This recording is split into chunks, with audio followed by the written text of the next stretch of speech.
खुलुमबाय आंनि आंगो लोगो नोंथांमोनखौ बयखौबो आंनि बे बड' मटिभेशनेल स्ट'री चेनेलाव आं विल्सन हाज'वारिया बरायबाय। लोगो नोंथांमोन, आङो दिनै नोंथांमोननि गेजेराव दिल्लीनि निजामुद्दिनाव जिबायदि तब्लिगि जामात जादोंमोन, बे तब्लिगि जामातनि सायावनो आङो दिनै नोंथांमोननि सेराव शेयार खालामगोन। बिनि सिगां नोंथाङा जुदि आंनि चेनेलाव गोदानै भिजिट खालामदोंब्ला आंनि चेनेलखौ साबस्क्राइब खालामगोन, कमेन्ट खालामगोन, लाइक खालामगोन। मानोथो नोंथांमोननि मोनसे कमेन्ट आरो लाइक खालामनाया जोंनि गोसोखौ थुलुंगानाय होयो। लोगो नोंथांमोन, थारैनो दिल्लीनि जिबायदि निजामुद्दिनाव तब्लिगि जामात जाबाय, बे तब्लिगि जामातनि गेजेरजों दिनै जोंनि इन्डियायाव जिबायदि मोनसे जाथाय सोमजिबाय थादों, नोंथांमोना बयबो नुदों। जाय तब्लिगि जामातनि फिथाइया दिनै जोंनि आसामावबो दिनै जोङो मोननो हाबाय। मानोथो दिनै जोङो आसामखौ सानदोंमोन दि जोंनि आसामाव बे कर'ना भाइरासआ हाबफैनाय नंला, बे आसामाव कर'ना भाइरासनि जेबो गोहोम गोग्लैनाय नंला, जोंनि साननाया बेमोन। नाथाय बे गासैबो फेलें जाबाय। मानोथो दिनै तब्लिगि जामातआ जिबायदि बेगर फोनानै गालांबाय, बे बेगरनि फिथाइया दिनै जोंनि आसामावबो नांफैबाय। आरो आं दिनै बेखौ बुंनो सानदों, बे नट अनलि इन्डियायावल' जादों बे नङा, गुबै खोला एसियायावनो दिनै बिथांमोना बे बेगरखौ लानानै थांजोब्बाय। मानोथो बेयाव इन्डियानि मानसिल' गैयामोन, बेयाव थाइलेण्ड, बेंकक, मालयेशिया, इण्ड'नेसिया बायदि बायदि जायगानिफ्राय बिथांमोना फैदोंमोन आरो दिनै बिथांमोना बेयावबो लानानै थांखाबाय। आङो दिनै बेखौ बुंनो सानदों, दिनै जोंनि माखासे मुस्लिम कमिउनिटिनि मानसिफ्रा बेखौ बुंनो सानो जे बे बेरामा मालाबाबो गावसिनियाव जानो हाया, बिसोरजों आरला दं बायदि बायदि। नोंथांमोना दिनै फेसबुक, वाट्सएप, मेसेन्जार बायदि बायदियाव इउटुबफ्राव नोंथांमोना नुदों जानांगौ जे बिथांमोना बेबायदिनो बुंनो सानदों। आरो आं दिनै बेखौबो बुंनो सानदों, जोंनि बर'फ्राबो दिनै गोबांथार धोरोम दं, जिहेथु जोंनि बर'फ्राबो हिन्दु दं, मुस्लिम दं, ख्रिस्टियान दं, बुद्धिस्ट दं, फ्राय गासिबो धोरोमावनो जोंनि बर'फ्राबो दङ। नाथाय आङो दिनै बेखौ बुंनो सानो, जोंनि बर'फोरखौबो आङो बुंनो सानो, नोंथाङा जेखि धोरोमावनो थाया मानो, नोंथाङा बेखौ मालाबाबो दासान जे बे बेरामा नोंथांनियाव जानो हाया एबा जोंनि धोरोमाव जानो हाया। जोंजों इसोर दं, जोंजों आरला दं, जोंजों बायदि बायदि दं, जोंजों गड दं, बेखौ नोंथाङा मालाबाबो दासान।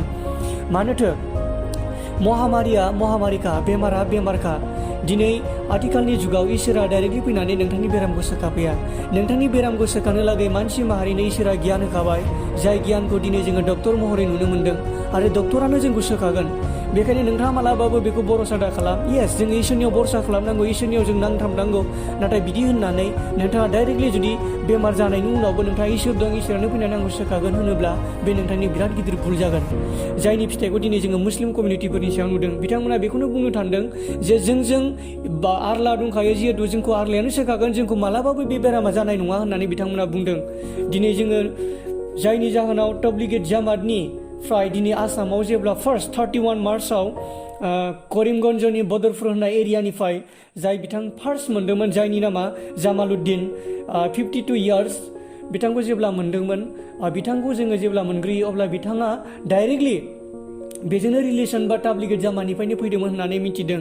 आरो जेब्ला आसाम गभर्नमेन्टआ जेब्ला बेखौ मिथियो, बिथांखौ मोनग्रोयो, मोननायनि उनाव नेक्स्ट दिना जेब्ला नागिरबावो अब्ला डाइरेक्ट 13 सुबुंखौ जोङो मोननो हादों। आरो बे 13 सुबुङा मरिगावनि 3 आरो बिनि अनगायै गलाघाटनि 8 सुबुंखौ नेक्स्ट दिनावनो मोननो हादों। बेबायदिनो आरो नेक्स्ट खालि जोङो 2 एप्रिलाव आरो लोगोनो आरो मोनबावबाय। दिनै बेयाव नोंथांमोना नुदों जानांगौ, जागिरुदाव 7 सुबुंखौ मोनबावबाय लोगोनो, आरो लोगोसे गवालपारायाव 3। दायो टटेल 16 बे सुबुंखौ दिनै मोननो हादों आसामाव। आरो बिथांमोना गासैबो बेजोंनो रिलेसन बा तब्लिगि जामातजोंनो रिलेसन दंनाय होननानै दिनै जों मिथिनो मोन्दों। बिनिखायनो दिनै लोगो नोंथांमोन, आङो दिनै नोंथांमोनखौ बुंनो सानदों, नोंथाङा जिखि धोरोमावनो थाया मानो, मालाबाबो बेखौ खोमसि दा फोथाय, इसोरा फैनानै नोंथांखौ सोखागोन होननानै।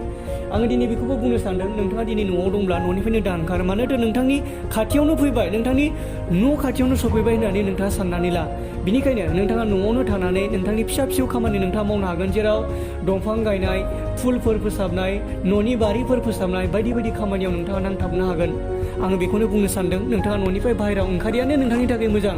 जेराव नोंथाङा 80-70 बोसोर जोरनांगौ, बेयाव नोंथाङा दिनै 25, 18, 30, 40 बोसोरावनो नोंथाङा गावखौ फोजोबस्रांनानै लागोन। बिनिखायनो लोगो नोंथांमोन, नोंथाङा गावनि जिउखौ फोजोबस्रांनो दा सान। बिनिखायनो दिनै नोंथाङा सांग्रां जानांगौ।